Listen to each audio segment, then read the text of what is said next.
আমার ভাইয়েরা, আমার বন্ধুগণ, কথাগুলো খুব ভালো করে বোঝার চেষ্টা করবেন। আল্লাহ রাব্বুল আলামিন বলেন, কিয়ামতের ময়দানে মানুষ দুভাগে বিভক্ত হয়ে যাবে।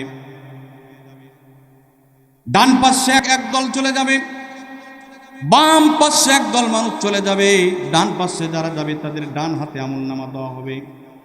যখন তাদের হাতে, ডান হাতের ভেতরে আমলনামা চলে আসবে, তখন তাদের অবস্থা কি হবে? আল্লাহ রাব্বুল আলামিন কোরআনুল কারীমের 30 নম্বর পারা সূরা আল ইনশিকাকের ভিতরে বর্ণনা করেছেন। আল্লাহ রাব্বুল আলামিন বলেন, فَأَمَّا مَنْ أُوتِيَ كِتَابَهُ بِيَمِينِهِ فَسَوْفَ يُحَاسَبُ حِسَابًا يَسِيرًا। জোরে বলেন আল্লাহু আকবার। আল্লাহ রাব্বুল আলামিন বলেন, যাদের ডান হাতে আমলনামা চলে আসবে তাদের হিসাবকে সহজ করা হবে, তাদের হিসাব সহজ হয়ে যাবে। তাদেরকে বলা হবে, তোমাদের আর কোনো ভয় নাই, তোমাদের আর কোনো চিন্তা নাই, তোমাদের জন্য জান্নাতের ফয়সালা করা হয়েছে। বলেন আল্লাহু আকবার। এই সংবাদ পেয়ে ওই মানুষগুলো খুশিতে মাতোয়ারা হয়ে যাবে। তারা কি করবে? ওয়ায়ানকালিবু ইলা আহলিহি মাসরুরা। জোরে বলেন আল্লাহু আকবার। ওই মানুষগুলো তাদের আপনজনদের কাছে আনন্দে উপস্থিত হয়ে যাবে। তাদের কাছে গিয়ে তারা কি বলবে? ফায়াকুলু হাউমুকরাউ কিতাবিয়া। তারা খুশি হয়ে তাদেরকে বলবে, আমার আমলনামা তোমরা দেখো, পাঠ করো, পড়ো। আমার আমলনামার প্রতি মহান মালিক আল্লাহ রাব্বুল আলামিন খুশি হয়েছে। আমার আমলনামা দেখে আল্লাহ রাব্বুল আলামিন খুশি হয়ে আমাকে জান্নাতের ফয়সালা করে দিয়েছে, ঘোষণা দিয়েছে আমি জান্নাতি। ভাইরা আমার, তখন তারা আরো বলতে থাকবে, ইন্নী যানানতু আন্নী মুলাকিন হিসাবিয়া। তারা বলবে, আমি যখন দুনিয়াতে ছিলাম, আমরা যখন দুনিয়াতে ছিলাম, তখন আমরা জানতে পেরেছি একদিন হিসাবের কাঠগড়ায় আমাকে দাঁড়াতে হবে। এই জন্য দুনিয়ার জীবনে আল্লাহর বিরুদ্ধে কোনো কাজ আমরা করি নাই, আল্লাহর হুকুমের উল্টা কোনো কাজ করি নাই, আল্লাহর সঙ্গে নাফরমানি করি নাই। যতটুকু সময় পেয়েছি আল্লাহর গোলামিতে আমরা কাটাচ্ছি। যার কারণে আজকে আল্লাহ রাব্বুল আলামিন আমাদের উপরে খুশি হয়ে জান্নাতের ফয়সালা করে দিয়েছেন। ভাইরা আমার, যেই ব্যক্তিরা ডান হাতের ভিতরে আমলনামা পেয়ে যাবে তারা খুশিতে জান্নাতে চলে যাবে। পক্ষান্তরে যেই মানুষগুলো বাম হাতে আমলনামা পাবে তাদের অবস্থা কি হবে জানার দরকার আছে না? আল্লাহ রাব্বুল আলামিন সুন্দর করে পৃথিবীর মানুষদেরকে জানিয়ে দিলেন। আল্লাহ রাব্বুল আলামিন বলেন, وَأَمَّا مَنْ أُوتِيَ كِتَابَهُ وَرَاءَ ظَهْرِهِ। আল্লাহ রাব্বুল আলামিন একদল মানুষকে বাম হাতে আমলনামা দেবে। স্বাভাবিকভাবে দেওয়া হবে না ভাইরা আমার, এই বাম হাতটা বুকের ভিতরে ঢুকাই দেওয়া হবে। ওয়ারাআ যহরি, পিঠের পিছে এই হাতটা পিঠ দিয়ে বের করানো হবে। বুকের ভেতর দিয়ে যখন হাত ঢুকে দিয়ে পিঠের পিছে হাত বের হয়ে যাবে, তখন পিছন সাইড দিয়ে বাম হাতের উপরে আমলনামা দেওয়া হবে। বাম হাতে যখন তারা আমলনামা পাবে তখন তারা বলবে, ফাসাউফা ইয়াদউ সুবুরা। তারা আল্লাহর কাছে মৃত্যু কামনা করবে। তারা বলবে, আজকের এই দিনের চাইতে আমার মৃত্যুই ভালো ছিল, আমাকে মৃত্যু দেন। আমি এই কষ্ট সহ্য করার মতো ক্ষমতা আমার নাই, আমাকে মৃত্যু দেন। কিন্তু তার কামনা আল্লাহ রাব্বুল আলামিন পূরণ করবে না। আল্লাহ রাব্বুল আলামিন বলেন, ওয়ায়াসলা সাঈরা, আগুনের ভেতরে নিক্ষিপ্ত করা হবে। বলেন নাউযুবিল্লাহ। জাহান্নামের ফেরেশতারা জাহান্নামের শিকল দ্বারা তাকে বেঁধে প্রজ্বলিত আগুনের ভেতরে তাকে ফেলে দেওয়া হবে। সে জাহান্নামে চলে যাবে। আমার ভাইরা, কথাগুলো ভালো করে বুঝবেন। যারা ডান পাশে থাকবে তাদের ডান হাতে আমলনামা দেওয়া হবে, তারা খুশিতে আল্লাহর জান্নাতে চলে যাবে। আর যারা বাম হাতে আমলনামা পাবে তারা কষ্ট মনে কান্না করতে করতে জাহান্নামে চলে যাবে। আমরা কি জাহান্নামে যেতে চাই নাকি? আমার দিকে তাকান, আরো জোরে বলেন। আমরা কেউ জাহান্নামে যেতে চাই না। এজন্য আলোচনা একটু মনোযোগের সঙ্গে শুনতে হবে। ভাইরা আমার, আল্লাহ সুবহানাহু ওয়া তাআলা এই কথাটা সূরা মুদ্দাসসিরের ভিতরে বলতেছেন। আল্লাহ রাব্বুল আলামিন বলেন, কুল্লু নাফসিম বিমা কাসাবাত রহিনা, প্রত্যেক ব্যক্তি তার কৃতকর্মের দায়বদ্ধ থাকবে। ইল্লা আসহাবাল ইয়ামিন, কিন্তু যারা ডান পাশে থাকবে, যারা ডান হাতে আমলনামা পেয়ে যাবে, ওই মানুষদের কোনো চিন্তা নাই, তারা দায়বদ্ধ থাকবে না, তারা আল্লাহ রব্বুল আলামিনের জান্নাতের বাসিন্দা হয়ে যাবে। জোরে বলেন আল্লাহু আকবার, আর জোরে বলেন আল্লাহু আকবার। সম্মানিত ভাইরা আমার, জান্নাতীরা জান্নাতে চলে যাবে, জাহান্নামীরা জাহান্নামে চলে যাবে। যাওয়ার পর গেট বন্ধ হয়ে যাবে। জান্নাতীরা জান্নাতে যাওয়ার পরে জান্নাতের নিয়ামত দেখে তারা ধন্য হয়ে যাবে, আল্লাহর প্রশংসা করবে। আর জাহান্নামীরা জাহান্নামের ভিতরে কঠিন আযাবের ভিতরে গ্রেফতার হয়ে যাবে। আল্লাহ সুবহানাহু ওয়া তাআলা ঠিক এমন সময় মাঝখানের পর্দা উঠাই দেবে। বলেন আল্লাহু আকবার। জান্নাতীরা জাহান্নামীদের কঠিন আযাব দেখতে পাবে, জাহান্নামীদের ভয়াবহ আযাব তারা দেখতে পাবে।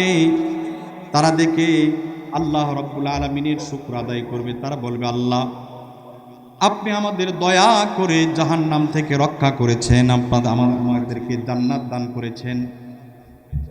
আর এইদিকে জাহান্নামীরা জান্নাতের সুন্দর নিয়ামত দেখে, আরাম আয়েশ ভোগ বিলাস দেখে আফসোস করতে থাকবে।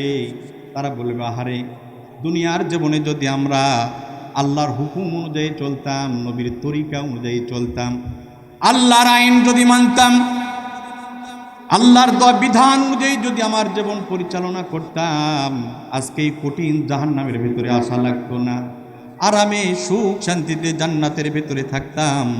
তারা তখন আফসোস করতে থাকবে। আমার ভাইয়েরা, জান্নাতীরা ঠিক সেই সময় জাহান্নামীদেরকে ডাক দিয়ে বলবে, কি বলবে? আল্লাহ তাআলা বলেন, ফি জান্নাতি ইয়াতাসাআলুন আনিল মুজরিমিন। জোরে বলেন আল্লাহু আকবার। জান্নাতীরা জাহান্নামীদেরকে বলবে, অপরাধী মুজরিমিনদেরকে বলবে, ও জাহান্নামীবাসীরা, তোমরা বলো কি কারণে তোমরা এই জাহান্নামে আসলে, তোমরা কি কারণে এই জাহান্নামের ভেতরে আসলে? মা সালাকাকুম ফি সাকার, কি কারণে এই ভয়াবহ সাকারের ভেতরে আসলে? ভাইয়ের আমার, তখন জাহান্নামীরা ওই জাহান্নামে যাওয়ার 4টা কারণ বলবে। কয়টা কারণ? আরো জোরে বলেন, কয়টা কারণ? তারা 1 নম্বর কারণ বলতে গিয়ে বলবে, ক্বালু লাম নাকু মিনাল মুসাল্লিন। জাহান্নামীরা বলবে, আল্লাহ জান্নাতীদেরকে ডাক দিয়ে বলবে, আমরা যখন দুনিয়াতে ছিলাম নামাজীর অন্তর্ভুক্ত ছিলাম না, আমরা মুসল্লি ছিলাম না, নামাজীদের অন্তর্ভুক্ত আমরা ছিলাম না, আমরা নামাজ পড়তাম না, এজন্য আমাদেরকে জাহান্নামী দেওয়া হয়েছে। তাহলে নামাজ যারা পড়বে না, নামাজ যারা আদায় করবে না, তারা কোথায় যাবে? আরো জোরে বলেন।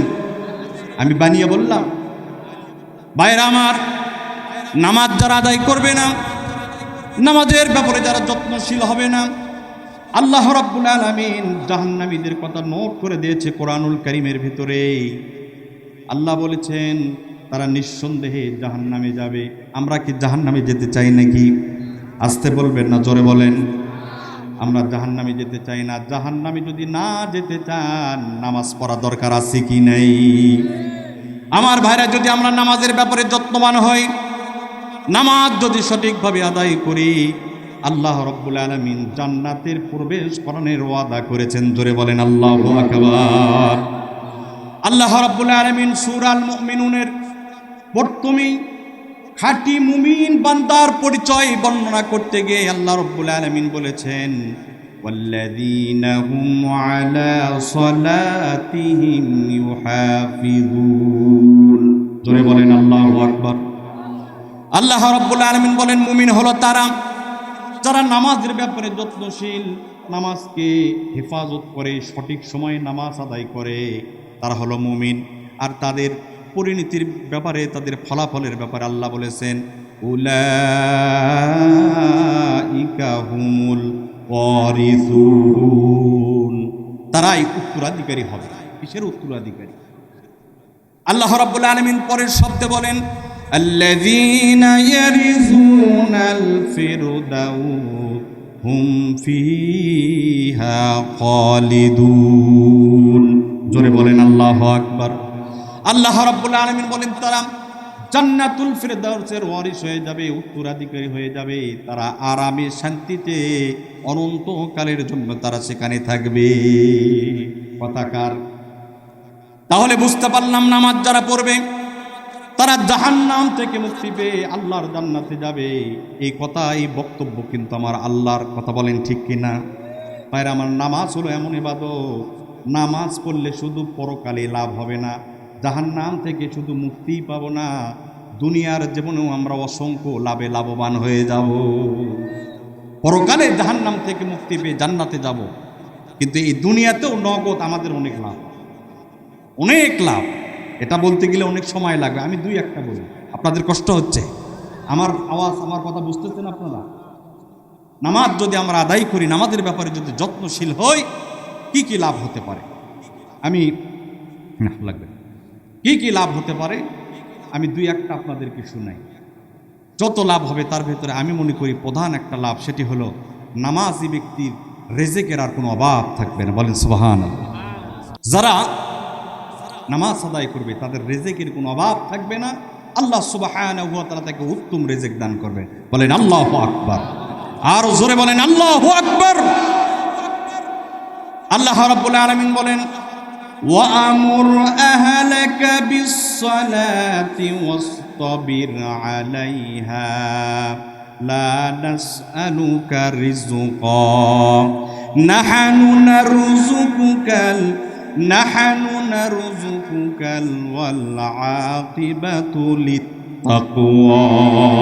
জোরে বলেন আল্লাহু আকবার। আল্লাহ রাব্বুল আলামিন বলেন ওয়া'মুর আহলাকা বিস-সালাত, হে পৃথিবীর মানুষেরা রে, তোমার পরিবার পরিজনদেরকে নামাজের তাকিদ দাও, নামাজের আদেশ করো। ওয়াসতাবির আলাইহা, তুমিও সেই নামাজের উপরে অবিচল থাকো, তুমিও পড়ো, তোমার পরিবারের মানুষদেরকেও পড়ার হুকুম দাও। যদি তোমরা এই কাজটা করতে পারো, লা নাসআলুকা রিজকা, তোমাদের থেকে আমি রিজিক চাই না। আল্লাহ রাব্বুল আলামিন বলেন নাহানু নারযুকুকা, বরং আমি আল্লাহই তোমাদেরকে রিজিক দান করি। রিজিকের মালিক কে? আরো জোরে বলেন, রিজিকের মালিক কে? ওমা মিন দাব্বাতিন ফিল আরদি ইল্লা আলাল্লাহি রিজকুহা। জোরে বলেন আল্লাহু আকবার। এই জমিনে বিচরণকারী যত মাখলুক আছে, আসমান জমিনে সব মাখলুককে রিজিক তিনি দান করেন। আওয়াজ করে বলুন তো তিনি কে? আল্লাহ বলেন তুমি নামাজ পড়ো, তোমার পরিবারের মানুষদেরকে নামাজের হুকুম করো, আমি আল্লাহ রিজিকের ভান্ডার তোমাদের জন্য খুলে দেব। আজকে সেই রিজিকের জন্য আমরা নামাজ পড়াই, ঠিক কিনা? একটু ব্যাখ্যা করে, একটু গ্রামের ভাষায় আমি বলি। আমাদের এই গ্রামে যত মানুষ আছে, আশেপাশে যে বাজারগুলো আছে, বিজুরুল বাজার, আতাইল বাজার, বলেন তো বাজার মসজিদ যেগুলো আছে, এই মসজিদগুলোতে বাজারের বেশিরভাগ মানুষ নামাজ পড়ে না পড়ে না? বেশিরভাগ মানুষ নামাজ পড়ে না, ঠিক কিনা? এই গ্রামের বেশিরভাগ মানুষ নামাজ পড়ে না পড়ে না? পড়ে না। কি কারণে? আমরা যদি জিজ্ঞেস করি কেন মানুষ নামাজ পড়ে, কি কারণে মানুষ নামাজ ছেড়ে দেয়, জবাব আসবে জীবিকা উপার্জনের তাগিদে, ঠিক কিনা?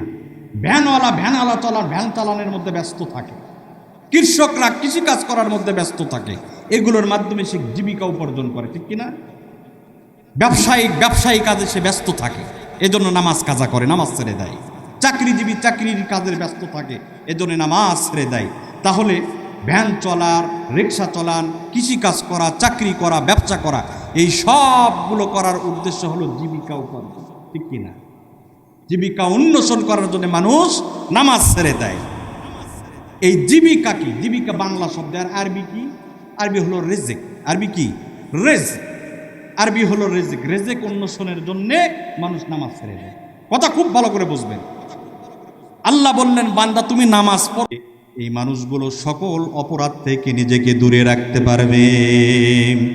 আল্লাহ রাব্বুল আলামিন সূরা আল আনকাবুতের ৪৫ নম্বর আয়াতে বলেছেন, ইন্নাস সালাতা তানহা আনিল ফাহশাই ওয়াল মুনকার। জোরে বলেন আল্লাহু আকবার। আল্লাহ রাব্বুল আলামিন বলেন, নিশ্চয় নামাজি বান্দা নামাজ তাকে সকল প্রকার নিষিদ্ধ কাজ, ফাহিশা কাজ থেকে তাকে বিরত রাখবে। নামাজ তাকে সকল গুনাহ থেকে বিরত রাখবে। আমার ভাইয়েরা, তাহলে নামাজ পড়লে গুনাহ থেকেও দূরে থাকা যাবে। আর কি লাভ হবে ভাইরা আমার? আমরা যদি নামাজ আদায় করি তাহলে দুনিয়াবি আরেকটি লাভ হলো আল্লাহর পক্ষ থেকে সাহায্য পাওয়া যাবে। বলেন আল্লাহু আকবার। আল্লাহর পক্ষ থেকে সাহায্য পাওয়া যাবে। আল্লাহ রাব্বুল আলামিন বলেছেন, বান্দারে দুনিয়ার জীবনে দুনিয়া করতে করতে যখন তোমরা বিপদগ্রস্ত হবে, যখন মুসিবতের ভেতরে পড়বে, তখন তোমরা আমি আল্লাহর কাছে সাহায্য চাবে। কিভাবে সাহায্য চাবে? আল্লাহ তাআলা সেই পদ্ধতি কোরআনের ভেতরে বলে দিয়েছেন। আল্লাহ রাব্বুল আলামিন বলেন, ইয়া আইয়ুহাল্লাযীনা আমানুস্তাঈনু বিস-সাবরি ওয়াস-সালাহ। জোরে বলেন আল্লাহু আকবার। আল্লাহ রাব্বুল আলামিন বলেন, বান্দা যখন তুমি বিপদের ভেতরে নিমজ্জিত হবে, মুসিবতের ভেতরে পড়ে যাবে, তখন ধৈর্যের মাধ্যমে আর নামাজের মাধ্যমে আমি আল্লাহর কাছে সাহায্য চাও। বিপদে পড়বে, নামাজে দাঁড়াবে, নামাজের মাধ্যমে আমি আল্লাহর কাছে সাহায্য চাও, আমি আল্লাহ তোমার বিপদ মুহূর্তের ভেতরে দূর করে দিব। জোরে বলেন আল্লাহু আকবার। তাহলে দুনিয়াবি লাভ কত? রেজেকের প্রশস্ত হবে, উত্তম রেজেক পাওয়া যাবে, গুনাহ থেকে বাঁচা যাবে এবং আল্লাহর পক্ষ থেকে সাহায্য পাওয়া যাবে নামাজের মাধ্যমে। সুবহানাল্লাহ। সেই নামাজের ব্যাপারে আমরা যত্নশীল না, ইচ্ছে করে আমরা নামাজ দেই। আমার ভাইয়েরা, নবী করিম সাল্লাল্লাহু আলাইহি ওয়াসাল্লাম নামাজের ব্যাপারে সবচেয়ে বেশি গুরুত্ব সাহাবীদেরকে দিয়েছেন। যখনই সময় পেতেন আল্লাহর নবী, বিশ্ব নবী সাহাবীদেরকে নামাজের গুরুত্ব বুঝাতেন। এমনকি বিশ্বনবী যখন মৃত্যু শয্যায়, মৃত্যুর বিছানায়, নবী করিম সাল্লাল্লাহু আলাইহি সাল্লাম ঠিক সেই সময় শেষ মুহূর্তে যে কয়েকটা কথা বলেছিলেন, তার ভিতরে সবচেয়ে গুরুত্বপূর্ণ কথা ছিল, ও আমার উম্মতেরা, তোমরা নামাজ ছেড়ো না, তোমরা নামাজ ছেড়ো না। নামাজ সবচেয়ে গুরুত্বপূর্ণ। নবী করিম সাল্লাল্লাহু আলাইহি সাল্লাম নামাজের গুরুত্ব বেশি দিয়েছেন। সাহাবা ইকরামও নামাজের গুরুত্ব বেশি দিয়েছেন। তাদের জীবনের কঠিন মুহূর্ত তারা নামাজ ছাড়ে নাই। খলিফাতুল মুসলিমিন হযরত ওমরের কথা আপনারা শুনেছেন। ফজরের নামাজের ইমামতি করার জন্য মুসাল্লায় দাঁড়ায় গিয়েছে। আবু লুল নামে একজন গোলাম পিছন থেকে খলিফাতুল মুসলিমিন হযরত ওমরের শরীরের ভেতরে খঞ্জর ঢুকাই আহত করেছে। ভাইরা আমার, হযরত ওমর বেহুশে জমিনে পড়ে গিয়েছে, অনেক রক্ত শরীর থেকে বের হয়েছে। আল্লাহর পয়গম্বরের প্রিয় সাহাবী হযরত ওমর রাদিয়াল্লাহু তাআলা আনহু যখন অসুস্থ হয়ে গেছেন, অসুস্থ হওয়ার পরে আবার যখন বেহুশ হওয়ার পর থেকে আবার যখন হুঁশ ফিরে আসলো, হুঁশ ফেরার পরে হযরত ওমর কোনো কথা বললেন না। সর্বপ্রথম নবীর সাহাবীদেরকে ডাক দিয়ে বলল, ও নবীর সাহাবীরা, আমি ফজরের নামাজের ইমামতি করার জন্য মুসাল্লায় দাঁড়াইছিলাম, এরপরে এই নামাজ শেষ করতে আমি পারি নাই, তার আগে আহত হয়ে জমিনে পড়েছিলাম। সেই দিনের নামাজ তো তোমরা পড়েছিলে কিনা? জোরে বলেন আল্লাহু আকবার। জাহানের খলিফার শরীর আঘাত করা হয়েছে, শরীরের ভিতরে খঞ্জর ঢুকে দেওয়া হয়েছে। হযরত ওমর তো বলতে পারতেন, আবু লুলুকে কি গ্রেফতার করা হয়েছে কিনা, আইনের আওতায় আনা হয়েছে কিনা, জাহানের খলিফাকে আহত করেছে, তাকে বিচারের আওতায় আনা হয়েছে কিনা। হযরত ওমর এই একটা কথাও বললেন না, হুঁশ ফেরার সঙ্গে সঙ্গে বললেন, তোমরা নামাজ পড়েছো কিনা? আল্লাহ, আমি যে নামাজের ইমামতিতে দাঁড়াইছিলাম, এই নামাজ শেষ করতে পারি নাই, সে নামাজ কি শেষ হয়েছিল? জীবনের চাইতে তারা নামাজের গুরুত্ব বেশি। নবী করিম সাল্লাল্লাহু আলাইহি সাল্লাম এবং সাহাবায়ে কিরাম রিদওয়ানুল্লাহি তাআলা আজমাইন তারা নামাজের গুরুত্ব বেশি দিত। জীবনের কঠিন মুহূর্তে তারা নামাজ ছাড়ে না। আমার ভাইয়েরা, একজন সাহাবীর কথা আপনাদেরকে শোনাই। আল্লাহর পয়গম্বরের যত সাহাবী ছিলেন, টাকাওয়ালাও সাহাবী ছিলেন, অনেক ধন দৌলতের মালিক ছিলেন, কঠিন ব্যস্ততার ভেতরেও তারা কিন্তু নামাজ ছাড়ে নাই। আবার অনেক সাহাবী ছিল দরিদ্র, অসহায়, অভাবগ্রস্ত। এই অভাবী জীবনের সময় জীবনেও তারা নামাজ ছাড়ে নাই। একজন সাহাবীর কথা আপনাদেরকে শোনাই। হযরত আব্দুল্লাহ আনসারী রাদিয়াল্লাহু তাআলা আনহু, কিতাবে পড়েছি নবী করিম সাল্লাল্লাহু আলাইহি সাল্লামের গরীব একজন সাহাবী, কিন্তু নবী করিম সাল্লাল্লাহু আলাইহি সাল্লামের পেছনে নামাজ আদায় করাকে বেশি ভালোবাসতেন, পছন্দ করতেন। তিনি নবীর পেছনে নামাজ আদায় করতেন। হঠাৎ একদিন অন্যান্য সাহাবীরা আল্লাহ রসুল সাল্লাল্লাহু আলাইহি সাল্লামকে আব্দুল্লাহ আনসারী রাদিয়াল্লাহু তাআলা আনহুর ব্যাপারে রিপোর্ট দিল, অভিযোগ দায়ের করলো, ইয়া রাসূলুল্লাহ, আব্দুল্লাহ আনসারী মনে হয় মুনাফিক হয়েছে। আল্লাহ রসুল বললেন, তোমরা কি বলো? আমার প্রিয় সাহাবী আব্দুল্লাহ মুনাফিক হলো কিভাবে? সাহাবী বলল, ইয়া রাসূলুল্লাহ, আপনি তো বলেছেন যারা মসজিদে সবার শেষে আসবে আর মসজিদ থেকে সবার আগে বের হয়ে যাবে, এই মানুষগুলো মুমিন না, এরা হলো মুনাফিক। এদের মসজিদ যাদের ভালো লাগে না, আলেম ওলামা ভালো লাগে না, মসজিদ ভালো লাগে না, এদের ইমানের ভেতরে নেফাক ঢুকে গিয়েছে। এমন চরিত্রের মানুষ আমাদের সমাজে আছে কিনা? বিশ্ব নবীর সাহাবী রিদওয়ানুল্লাহি তাআলা আজমাইন কোন নবী করিম সাল্লাল্লাহু আলাইহি সাল্লামকে বললেন, ইয়া রাসূলুল্লাহ, আব্দুল্লাহ আনসারী সবার আগে মসজিদ থেকে বের হয়ে যায়, আবার সবার পেছনে মসজিদে আসে, এটা তো মুনাফিকের আলামত। আল্লাহর রসুল সাল্লাল্লাহু আলাইহি সাল্লাম বললেন, তোমরা একজন মানুষের ব্যাপারে পুরোপুরি না জানা পর্যন্ত এমনটা ধারণা করো না, আমি নিজে দেখতে চাই। আসরের নামাজের সময় হয়ে গেল। রসুল করিম সাল্লাল্লাহু আলাইহি সাল্লাম নামাজে দাঁড়ালেন, মুসাল্লায় ইমামতি করার মুসাল্লায় দাঁড়ায় গেলেন। পেছনে তাকালেন, দেখলেন সব সাহাবী উপস্থিত আছে, আব্দুল্লাহ আনসারী এখনো মসজিদে নাই। হযরত বিলাল ইকামত দিয়ে দিলেন। নবী করিম সাল্লাল্লাহু আলাইহি সাল্লাম আল্লাহু আকবার বলবে, ঠিক এমন মধ্যে আবার পেছনে তাকালেন, দেখলেন আব্দুল্লাহ আনসারী দৌড় দিয়ে কাতারে দাঁড়ায় গেল। জোরে বলেন আল্লাহু আকবার। বিশ্বনবী সাল্লাল্লাহু আলাইহি সাল্লাম নামাজ শেষ করলেন। নামাজ শেষ করে আবার মুসল্লির দিকে মুখ ঘুরালেন, সাহাবীদের দিকে মুখ ঘুরালেন, দেখলেন সব সাহাবী মসজিদের ভিতরে বসা আছে, আব্দুল্লাহ আনসারী মসজিদের ভিতরে নাই। নবী করিম সাল্লাল্লাহু আলাইহি সাল্লাম তখন কয়েকজন সাহাবীকে সঙ্গে নিয়ে আব্দুল্লাহ আনসারীর বাড়িতে চলে গেল। দরজার সামনে দাঁড়ায়া বিশ্ব নবী সালাম জানালেন, কিন্তু ভেতর থেকে কোনো আওয়াজ আসলো না। আল্লাহর নবী আবার সালাম দিলেন, তারপরও কোনো আওয়াজ আসলো না। আবার সালাম দিলেন, তারপরও আওয়াজ আসে না। কিছুক্ষণ পরেই আব্দুল্লাহ আনসারী রাদিয়াল্লাহু তাআলা আনহু গেটে এসে গেটটা খুলে দেয়। নবী করিম সাল্লাল্লাহু আলাইহি সাল্লামকে সালাম দিলেন আর বললেন, ইয়া রাসূলুল্লাহ, বেয়াদবি নেবেন না। আমি যেই পরিবেশে ছিলাম আপনার সঙ্গে দেখা করার মতো ক্ষমতা আমার ছিল না, আপনার সামনে আসবো সেই সুযোগ আমার ছিল না। নবী করিম সাল্লাল্লাহু আলাইহি সাল্লাম আব্দুল্লাহ আনসারীকে ডাক দে বলে, আব্দুল্লাহ রে, তোমার নিকটে আমি যে কারণে এসেছি, যে বিষয়টা জানার জন্য এসেছি, তা আমি পরে জিজ্ঞাসা করব। আগে আমি জানতে চাই, আমি একবার নয়, দুইবার নয়, তিনবার তোমাকে সালাম দিলাম, আওয়াজ দিলাম, কিন্তু ভেতর থেকে কোনো আওয়াজ আসলো না, এর কারণটা কি? আব্দুল্লাহ আনসারী রাদিয়াল্লাহু তাআলা আনহু সঙ্গে সঙ্গে কান্না শুরু করে দিলেন, মাথাটা নিচু করে দিয়ে ফোঁপায় ফোঁপায় কাঁদে। আর বিশ্বনবীকে ডাক দে বলি, ইয়া রাসূলুল্লাহ, আমি আল্লাহর কসম করে বলি, আমার শরীরের ভিতরে যে চাদরটা আপনি দেখতেছেন, এই চাদর ব্যতীত আমি আব্দুল্লাহর বাড়িতে আর কোনো কাপড় নাই। এই একটা চাদর আমি ব্যবহার করি, আমার বিবিও ব্যবহার করি।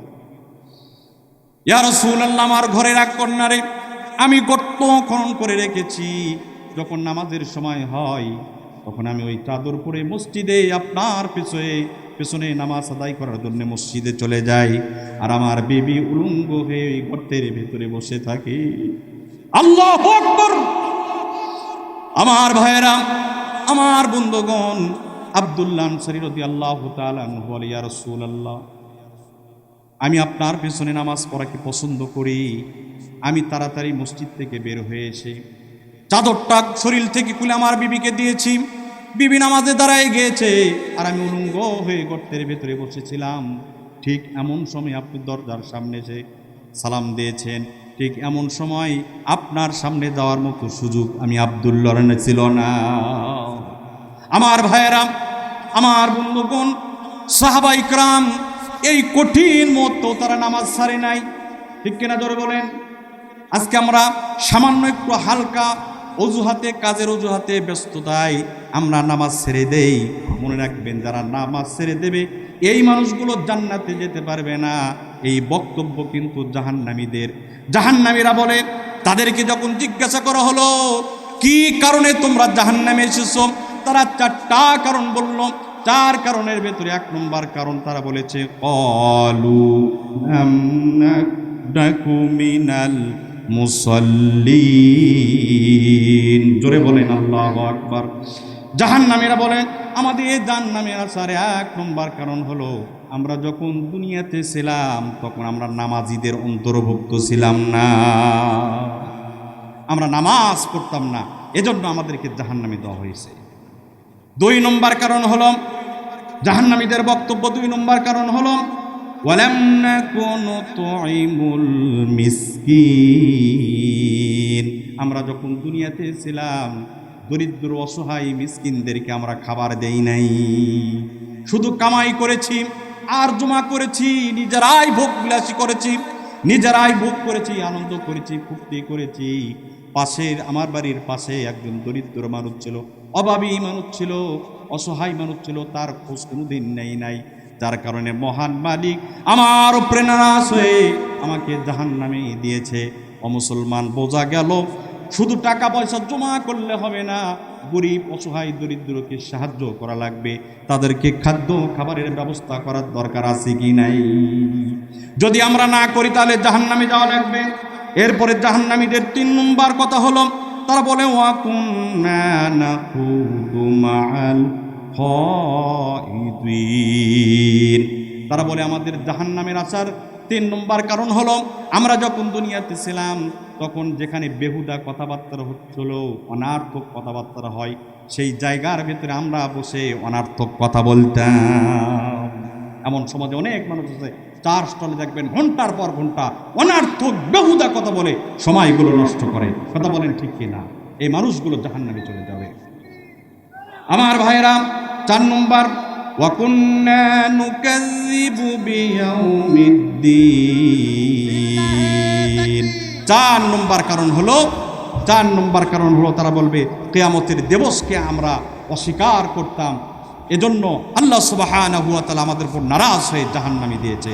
ভাইরা আমার, এই কথাগুলো বলার পরে আল্লাহ তাআলা বলেন, হাত্তা আতানাল ইয়াকিন। জাহান্নামীদের বক্তব্য নোট করেছেন, বলে এমন অবস্থায় আমাদের মৃত্যু চলে এসেছে।